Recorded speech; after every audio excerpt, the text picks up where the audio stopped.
This is my 2005 Vue.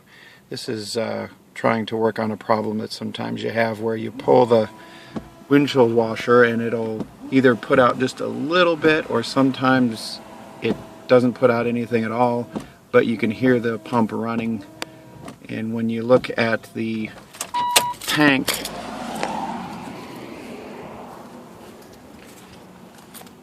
your tank is full. So a lot of times what happens here is the motor's running, so you can hear it. The pump is working. You can hear it trying to pull through, and in my case it's just putting out a little bit, and sometimes it doesn't put out anything. So you know this is full. You can hear the pump working. So what I do in this case, the first thing I do is to clean the pump filter. So I'll show you how to do that on this Vue, again 2005.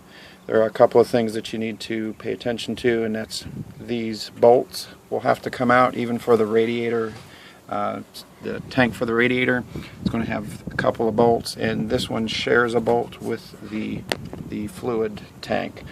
So remove these 3 bolts, and I'll do that and be back in just a moment.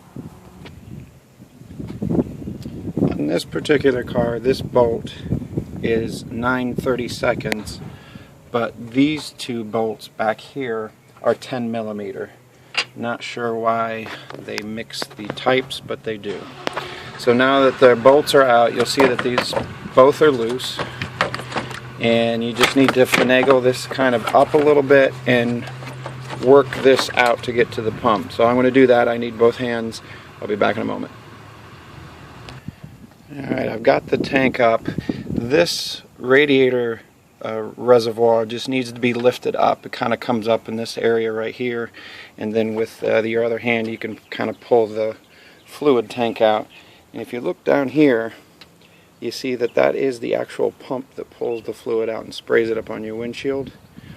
And in the instance where the fluid kind of gets clogged or gets thick and clogs the filter, generally what I do, it's a little messy, but is just pop the filter, or pop the pump out.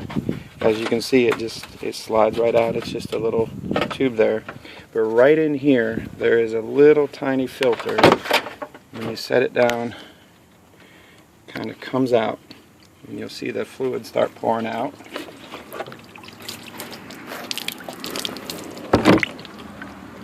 And this is what happens.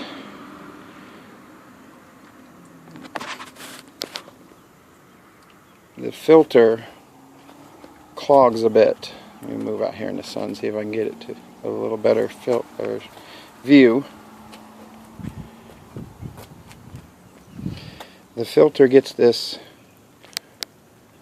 really thick, goopy stuff on it, and it clogs the filter, and it just doesn't allow the fluid to come through, or just a little bit at a time. So this is just a mesh. So just take that and wash it off. I'll go do that and be back in a moment. Alright, so I cleaned it up, the filter. Hopefully you can see it a little clearer now. Cleaned it up, got all that gunk off of it, and took my tank out, and basically just gave it a quick once over as well. And this part just fits back into this little hole. Give it a little push and it'll seat in there. And then when you're finished with that, you take your tank back up, and again you have to finagle a little bit, but the pump fits down into that filter. So this little end of the filter or pump goes back into that and locks into this tank. And then you just reverse the process. Alright, I put the tank back, I filled it up with fluid, and I'm back in the car. And as you can see, it's spraying a lot of fluid now. That filter was definitely the problem. It wasn't reaching even 6 inches onto the windshield, but it's now spraying everywhere it needs to be sprayed. And like I said, it's a quick and easy fix. Thanks much for watching.